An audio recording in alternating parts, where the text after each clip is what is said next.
अस्सलामुअलैकुम students, welcome to Punjab academy. आज का हमारा टॉपिक है स्टैटिस्टिकल मैकेनिक्स का कोर्स हमने स्टार्ट किया और हम लोग 11 लेक्चर्स कर चुके हैं और आज का लेक्चर नंबर 12 है। ठीक है, तो इसमें आज का हमारा टॉपिक है partition function for perfect gas using canonical example. हम लोगों ने partition function micro canonical example के लिए भी निकाला था और आज हम लोग partition function for perfect gas using canonical example ये टॉपिक करने लगे हैं। इस टॉपिक में सबसे पहले तो आपको पता होना चाहिए पार्टीशन फंक्शन क्या होता है। ठीक है, तो पार्टीशन फंक्शन जो था वो माइक्रो कैनोनिकल एग्जाम्पल के लिए डिफरेंट है, कैनोनिकल एग्जाम्पल के लिए डिफरेंट है और ग्रैंड कैनोनिकल एग्जाम्पल के लिए डिफरेंट है। सो पार्टीशन फंक्शन की लेक्चर नंबर 11 में हमने एक वैल्यू डिराइव की थी। लेक्चर नंबर 11 की डिराइव वैल्यू को यूज़ करते हुए हम लोग परफेक्ट गैस के लिए पार्टीशन फंक्शन की वैल्यू निकालेंगे। हम लोगों ने माइक्रो कैनोनिकल एग्जाम्पल के केस में भी परफेक्ट गैस के लिए पार्टीशन फंक्शन की वैल्यू निकाली थी। सो अब हम लोग पार्टीशन फंक्शन की वैल्यू निकालेंगे परफेक्ट गैस के लिए यूजिंग कैनोनिकल एग्जाम्पल। तो कैनोनिकल एग्जाम्पल के केस में लेक्चर नंबर 11 उसका लिंक मैं डिस्क्रिप्शन में डाल देती हूँ। सो लेक्चर नंबर 11 में हम लोगों ने पार्टीशन फंक्शन की वैल्यू निकाली है और पार्टीशन फंक्शन की ये एक छोटी सी डेफिनेशन मैं आपको करवा देती हूँ। ये डेफिनेशन आप लोगों ने पेपर में स्टार्ट पर लिखनी है, मेरे पास जगह नहीं थी इसलिए मैंने नीचे लिख दिया। सो पार्टीशन फंक्शन जो है ये partition function describe the statistical properties of a system in thermodynamic equilibrium. Thermodynamic equilibrium का मतलब ये है आपके पास एक सिस्टम है, सिस्टम में थर्मोडायनेमिक सिस्टम है जिसका कुछ प्रेशर है, वॉल्यूम है, एनर्जी है, नंबर ऑफ पार्टिकल्स हैं, टेम्परेचर है और इस सिस्टम के अंदर कुछ पार्टिकल्स हैं जो कि मूव कर रहे हैं और मूविंग पार्टिकल्स की 3 जो हैं पोजीशन कोऑर्डिनेट्स होते हैं और 3 ही मोमेंटम कोऑर्डिनेट्स होते हैं। मूविंग पार्टिकल्स के टोटल 6 कोऑर्डिनेट्स होते हैं और अगर आपके पास n पार्टिकल्स हों तो आपके पास 6n डायमेंशनल स्पेस बन जाती है जिसे फेज स्पेस कहते हैं। सो थर्मोडायनेमिक सिस्टम, थर्मोडायनेमिक एक्विलिब्रियम जो है वो थर्मोडायनेमिक सिस्टम से आता है। तो ये आपके पास थर्मोडायनेमिक सिस्टम था। तो इसमें इसके स्टैटिस्टिकल प्रॉपर्टीज़ को डिफ़ाइन करता है आपका पार्टीशन फंक्शन। कोई सिस्टम जो कि थर्मोडायनेमिक एक्विलिब्रियम में है उसकी स्टैटिस्टिकल प्रॉपर्टीज़ को बताता है। स्टैटिस्टिकल प्रॉपर्टीज़ जो हैं उनमें ये जो है आपका पार्टीशन फंक्शन उनकी एनर्जी के बारे में, टेम्परेचर के बारे में, इस तरह की चीज़ों के बारे में डिफ़ाइन करता है, डिस्क्राइब करता है। सो इट डिस्क्राइब्स, यहाँ पर डिस्क्राइब्स का वर्ड आप ऐड कर लें। It describes the statistical properties of a system in thermodynamic equilibrium. So ये आपके पास पार्टीशन फंक्शन की वैल्यू है z is equal to integral e की power minus e by t d gamma. ये आपके पास e जो है ये एक्सपोनेंट है, इंटेग्रल है, ये e आपके पास एनर्जी के लिए है, ये t आपके पास टेम्परेचर के लिए, ये d गैमा आपके पास फेज स्पेस के लिए। हम लोगों ने बात की थी थर्मोडायनेमिक सिस्टम के लिए हम लोग फेज स्पेस यूज़ करते हैं। थर्मोडायनेमिक या स्टैटिस्टिकल सिस्टम के लिए फेज स्पेस यूज़ करते हैं जो कि 6n डायमेंशनल होती है, जो कि आपको अभी मैंने बताया ये 6n डायमेंशनल कैसे होती है। और for dimension less perfect gas, dimension less बनाने के लिए इस पार्टीशन फंक्शन को डायमेंशन लेस बनाने के लिए हम लोगों ने यहाँ पे h की पावर 3n फंक्शन डिवाइड किया। सो ये h की पावर 3n जो है ये डायमेंशन लेस बना देता है किसी ये पार्टीशन फंक्शन को या एंट्रोपी को। तो आपका जो एंट्रोपी वाला लेक्चर है उसमें मैंने आपको h की पावर 3n कैसे आपके फंक्शन को डायमेंशन लेस बनाता है ये सारा आपको करवाया है। सो एंट्रोपी वाले लेक्चर का भी लिंक मैं डिस्क्रिप्शन में डाल देती हूँ। आप सिर्फ इतना याद रख लें कि किसी फंक्शन को डायमेंशन लेस बनाने के लिए h की पावर 3n डिवाइड करते हैं। h जो है ये आपके पास एक्शन कांस्टेंट है, ठीक है। और आपने ये गैस जो यूज़ की है वो परफेक्ट गैस है। अब जो परफेक्ट गैस होती है ना, इसमें आपके पास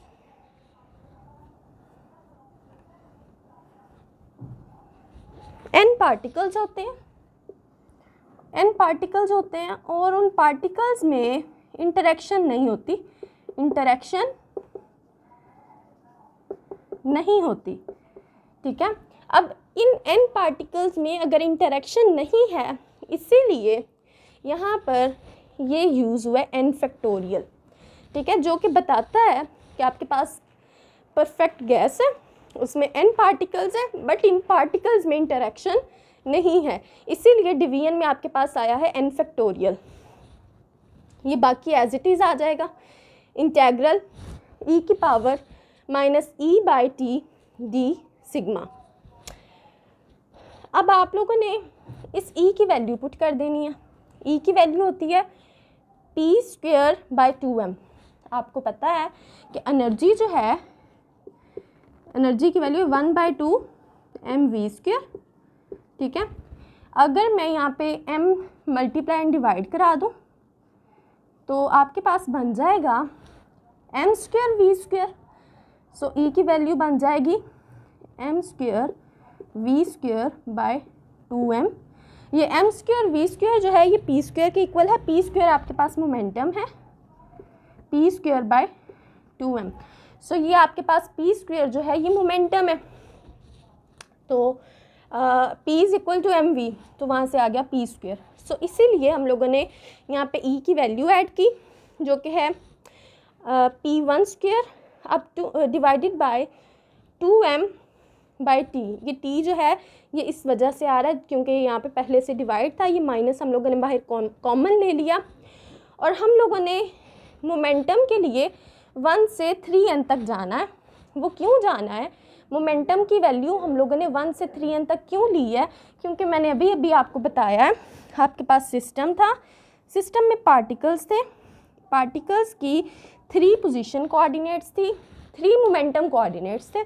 तो अब देखें एक पार्टिकल के 3 मोमेंटम कोऑर्डिनेट्स हैं, इसके भी 3 मोमेंटम कोऑर्डिनेट्स हैं, इसके भी 3 मोमेंटम कोऑर्डिनेट्स हैं।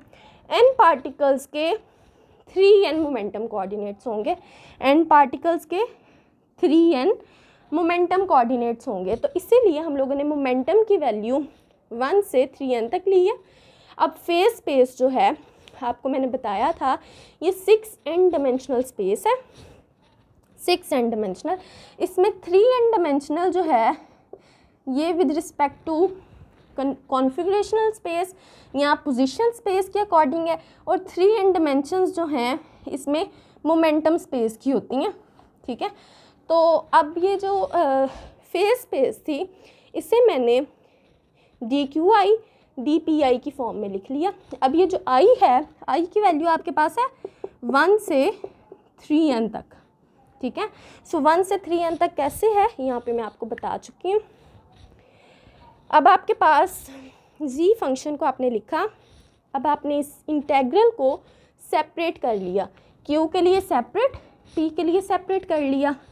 ये बाहर था, इसे एज इट इज़ लिखा, इंटेग्रल लगाया dq1 dq2 up to so on dq3n तक हम लोग ले गए।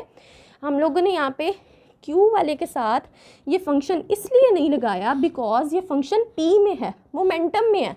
सो इसे हम लोग मोमेंटम स्पेस के साथ लगाएंगे। यहाँ पे हम लोगों ने मोमेंटम स्पेस को अलग से सेपरेट कर लिया और मोमेंटम स्पेस में भी p की वैल्यू 1 से 3n तक है, और ये 1 से 3n तक क्यों है ये मैंने आपको बता दिया।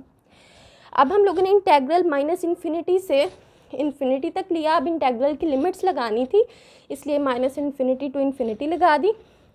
अब ये देखिए ये आपके पास ये जो हैं ये आपके पास पोजीशंस को बता रहे हैं ना, ये पोजीशन स्पेस को बता रहा है। dq1 पार्टिकल 1 की पोजीशन स्पेस को बता रहा है, dq2 पार्टिकल 2 की पोजीशन स्पेस को बता रहा है।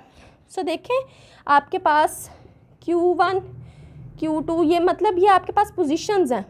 अगर मैं इसे x लिख लूँ तो ये पोजीशन है, ठीक है। सो आपको पता है x1 x2 x3 ये आपके पास वॉल्यूम के इक्वल आ जाता है, ठीक है। और अगर ये 3n तक जा रहा है सो वॉल्यूम की पावर आ जाएगी n। सो ये जो टर्म है ये आपके पास टर्म है v की पावर n के इक्वल। सो यहाँ पे मैंने इसे v की पावर n लिख लिया और यहाँ पे जो आपके पास एक्सपोनेंट है, एक्सपोनेंट की प्रॉपर्टी को यूज़ करते हुए यहाँ पे एक्सपोनेंट में प्लस का साइन है, ठीक है। जब मैं इसकी प्रॉपर्टी यूज़ करूँगी तो वो e की पावर ये देखें x plus y plus z, ठीक है। इस तरह हो तो उसे हम लोग ऐसे लिखते हैं e की पावर x, e की पावर y, e की पावर z। सो इसीलिए यहाँ पे प्लस के साइंस थे सेंटर में, तो इसलिए मैंने इन्हें मल्टीप्लिकेशन की फॉर्म में अलग अलग करके लिख लिया।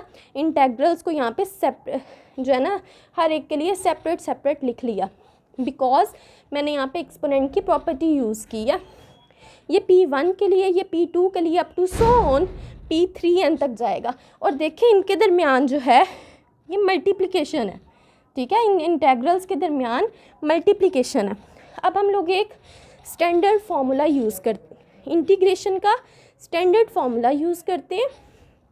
और स्टैंडर्ड फार्मूला के according integral minus infinity to infinity e की power minus alpha square x square x की पावर 2n dx जो है equal to under the root pi alpha 2n plus 1 2n factorial n factorial 2 की power 2n। ये आपके पास formula है। ये formula आपने याद करना है जो कि आप MMP में मैथमेटिकल मेथड्स ऑफ फिज़िक्स में पढ़ चुके हैं। तो इस फार्मूला को आपने याद कर लेना है। ओके, तो ये आपका MMP का फार्मूला है, मैथमेटिकल मेथड्स ऑफ फिज़िक्स में आप ये फार्मूला पढ़ चुके हैं। आपने इस फार्मूला को अच्छे से याद कर लेना है। इस फार्मूला को अब हम लोग यूज़ करेंगे। सो यहाँ पर इस टर्म को आप देखें, ठीक है। ये इंटेग्रल फिट करता है इस इंटेग्रल के साथ, ये इंटेग्रल इस इंटेग्रल के साथ फिट करता है। ये dp1 जो है ये dx को डिस्क्राइब करता है। इट मीन्स कि आपके पास जो p है ये x के इक्वल है। सो x स्क्वायर जो है ये p स्क्वायर के इक्वल होगा। यहाँ पे एक्सपोनेंट जो है ये एक्सपोनेंट है, ये माइनस का साइन भी है। यहाँ पे a स्क्वायर अल्फ़ा स्क्वायर जो है इसकी वैल्यू जो है ये 1/2mt के इक्वल है, 1/2mt। सो यहाँ पे p1 स्क्वायर जो है ये x स्क्वायर के इक्वल है, ठीक है, इस फार्मूला में। और x की पावर 2n, यहाँ पे x की पावर 2n यानी p की पावर 2n मौजूद नहीं है। यहाँ पे p की पावर 2n नहीं है। इट मीन्स n की पावर n जो है ये 0 होगा, ठीक है, n की वैल्यू 0 होगी। सो p की पावर 0 जो है वो 1 हो गई। सो यहाँ पे हम लोगों ने n जो है ये 0 कंसीडर कर लिया, n 0 कंसीडर कर लिया। अब हम लोगों ने ये सारी बातें देख ली। अल्फ़ा की वैल्यू जो है स्क्वायर रूट लेने से 1/√2mt आ जाएगी। अब देखें यहाँ पर जब मैं n 0 पुट करती हूँ तो मेरे पास आ जाएगा 2 × 0 = 0 फैक्टोरियल। तो 0 फैक्टोरियल जो है ये 1 के इक्वल होता है। तो ये बात आपको याद होनी चाहिए कि 0 factorial equal to 1, 0 factorial equal to 1। देखें ये टर्म भी 1 आ गई, ये टर्म भी 1 आ गई।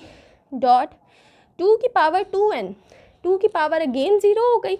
2 × 0 = 0, तो 2 की पावर 0 अगेन 1 आ गई। 2 की पावर 0 जो है ये भी 1 के इक्वल होती है।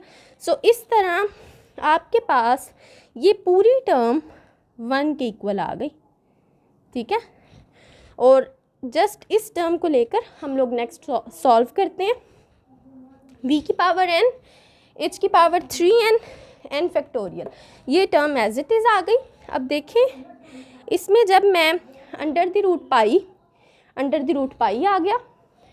अल्फ़ा की पावर 2n + 1 है, अल्फ़ा की पावर n जो है हमारे पास 0 है। सो अल्फ़ा की पावर हो जाएगी 2 की पावर 0 = 0, ठीक है।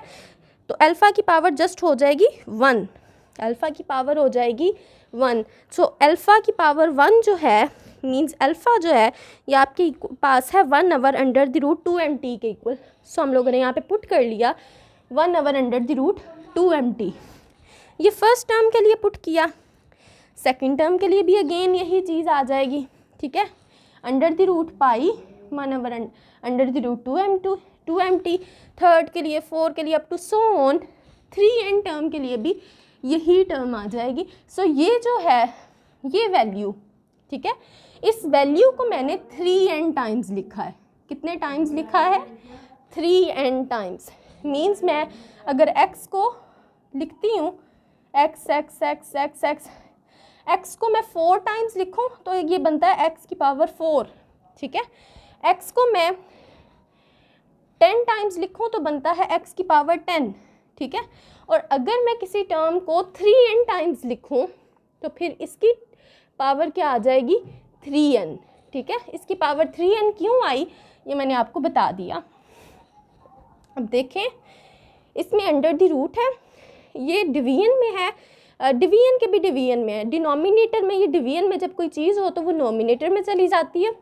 सो इसीलिए ये 2mt जो है ये नोमिनेटर में चला गया, और इसका जो अंडर द रूट की जो वैल्यू है ये 1/2 होती है।